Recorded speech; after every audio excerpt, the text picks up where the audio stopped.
ఓ పక్క విష జ్వరాలు పల్లెల్ని పట్టణాలను వణికిస్తున్నా అధికారుల తీరు మాత్రం మారడం లేదు. పరిసరాలను పరిశుభ్రంగా ఉంచాలి, వ్యాధులు రాకుండా చూడాలి అని జిల్లా స్థాయి అధికారులు సమీక్షలు నిర్వహిస్తున్నా అమలులో మాత్రం అవి జరగడం లేదు. క్షేత్రస్థాయిలో అధికారుల పరిశీలన, పర్యవేక్షణ లేక చాలా చోట్ల గ్రామాలు కంపు కొడుతున్నాయి.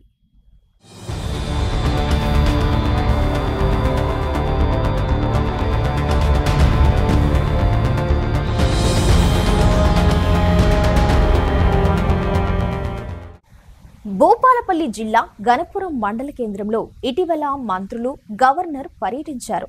ఈ నేపథ్యంలో ఉన్నతాధికారులు మెయిన్ రోడ్ల వైపు మాత్రమే దృష్టి సారించి పరిశుభ్రంగా ఉంచారన్న మాటలు వినిపిస్తున్నాయి. కానీ గణపురం గ్రామంలో ఉన్న వాడల వైపు అధికారులు దృష్టి పెట్టడం లేదన్న విమర్శలు వినిపిస్తున్నాయి.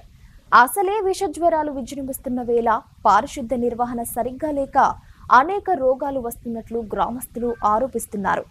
ఎక్కడ పడితే అక్కడ చెత్త పేరుకుపోయి డ్రైనేజీలు పరిశుభ్రంగా లేక ఇబ్బందులు పడుతున్నట్లు స్థానికులు పేర్కొన్నారు. ఇక్కడ ఇప్పుడు ఈ సైడ్ డ్రైనేజీ నుంచి ఏదైతే మురుగునీరు వస్తున్నదో ఈ మురుగునీరు అంతా పోయి గణప సముద్రం చెరువులో కలుషితం అవుతున్నది. ఈ గణపురం సముద్ర చెరువే దరిదాపుగా ఈ మండలం మొత్తం డ్రింకింగ్ వాటర్గా సప్లై చేయడం జరుగుతుంది. ఈ సప్లై చేసిన డ్రింకింగ్ వాటర్లో కలుషితమైన నీరు పోవడం వల్ల ఇప్పుడున్న ఈ వర్షాకాలంలో ఈ జనాలు పడుతున్న ఇబ్బందులకు అది కొంత కారణమయ్యే అవకాశాలు ఉన్నాయి. దీని మీద అసలు అధికారులు ఎందుకు దృష్టి పెడతలేరు? ఈ దృష్టి ఇమ్మీడియట్గా దీని మీద దృష్టి పెట్టి ఈ సైడ్ కాలువలను శుభ్రం చేసి ఈ చెరువును కొంచెం సురక్షితంగా కాపాడాల్సిన బాధ్యత ఈ పాలకుల మీద ఉంది. దీని మీద ఇమ్మీడియట్గా ఈ స్పెషల్ ఆఫీసర్ కావచ్చు, ఉన్న ఎంపీడీఓ గారు కావచ్చు, ఎవరైనా దీన్ని యాక్షన్ తీసుకొని ఇమ్మీడియట్గా పనిచేయాలని మేము డిమాండ్ చేస్తున్నాం. మండల కేంద్రంలో ఉన్న చెంచు కాలనీకి సంబంధించిన పరిధిలోని ఏ ఒక్క మురుగునీటి కాల్వలు పరిశుభ్రంగా లేకపోవడంతో దోమలు విపరీతంగా పెరిగిపోతున్నాయని ప్రజలు ఆవేదన వ్యక్తం చేస్తున్నారు. కాలనీలలో పందులు స్వైర విహారం చేస్తూ ఉండడం వల్ల ఆరోగ్యాలు దెబ్బతింటున్నాయంటున్నారు. చెరువు శిఖానికి సంబంధించిన చెంచు కాలనీ పూర్తిగా అపరిశుభ్రంగా ఉండి వ్యర్థ పదార్థాలు, మురుగునీరు చెరువులో కలుస్తున్నాయని స్థానికులు ఆగ్రహం వ్యక్తం చేస్తున్నారు.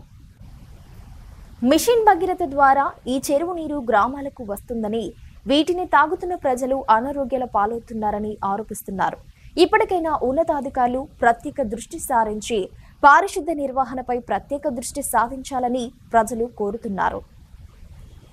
సెంచు కాలనీలో చూసినట్లయితే ఎంత భయంకరమైనటువంటి వాతావరణం ఉందంటే, సీజనల్ వ్యాధులు రావడానికి ఇక్కడ అనేక మంది అనారోగ్యానికి గురి కావడానికి కారణం ఇక్కడ ప్రస్తుత పరిస్థితులను చూస్తే మీకు అర్థమవుతుంది.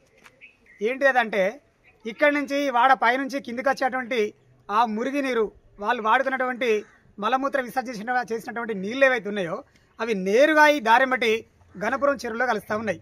ఇది ఎంత మోసపూరితమైన, ఇది ఎంత అసలు భయంకరమైన విషయం అంటే, ఈ గణప సముద్రం నుంచి మిషన్ భగీరథ ద్వారా ఒక 5 మండలాలకి ఇక్కడి నుంచి నీళ్లు పోతున్నాయి. మరి ఇంత భయంకరమైనటువంటి దాదాపు ఇక్కడి నుంచి ఒక 500-600 కుటుంబాల మురికి నీరు అంతా కూడా ఆ గణప సముద్రంలో కలుస్తూ ఉన్నది. ఇంత వ్యర్థమైన నీరు ఆ సముద్రంలో కలిస్తే, ఆ నీళ్ళ చెరువులో కలిస్తే ఆ నీళ్లు తాగడం వల్ల ఎంత భయంకరంగా ఉంటుందో ఒకసారి ఆలోచించాల్సిన అవసరం ఉందని చెప్పి మేము కలెక్టర్ గారు చెప్తా ఉన్నాం.